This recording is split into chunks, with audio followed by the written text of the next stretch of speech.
Esto pasa cuando un musulmán se convierte. You know, I grew up in Iran as a Shiite Muslim, and all my life I was told to hate the Jews and hate Christians, hate Israel, America. And every morning in the school they told us to shout death to America, death to Israel. And this is how I grew up. In our textbooks in the school, we had like caricatures of Israeli soldiers looking very mean, killing the Palestinian baby, and the baby's crying. So, you know, to create a hatred toward the Jewish people and Israelis, to demonize the Jews. And so this is how I grew up in the schools, in the media, you know, radio, TV, newspapers, propaganda against Israel and Jews. Yeah. So then I began to research, and I saw that everything that they were doing is exactly what the Islamic Sharia law teaches.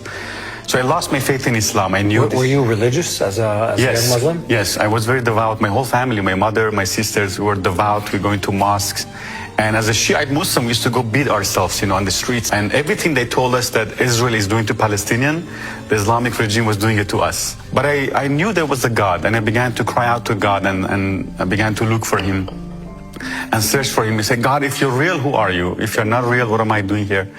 So when I was 19, for first time I heard about Yeshua, and in Iran it's illegal actually. The Bible is illegal. Really? Yes, actually it's death penalty if you leave Islam and become a Christian. First time I said, no, I don't want this. This is another Western religion, you know, this is like the same family maybe with Islam. But God didn't give up on me. I keep hearing and hearing. And then eventually the third time I heard that Yeshua died for me on the cross and he rose from the dead.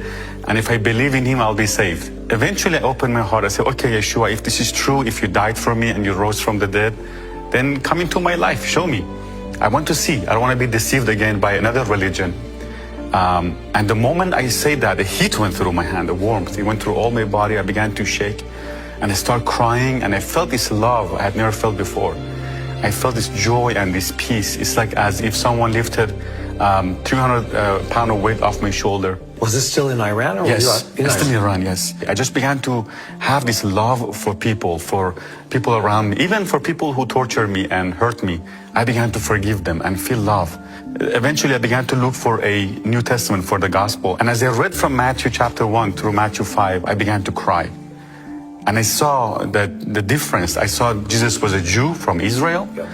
And I saw that he says, love your enemies and pray for those who hate you and spitefully use you. And the contrast, you know, in Islam it says to kill those who don't believe in Allah, especially Jews and Christians. It curses Jews and Christians. And then here, Jesus is saying to bless people, to forgive, to love, to go the extra mile. It was completely different. So my life was completely changed. And God just put a love in my heart for Israel,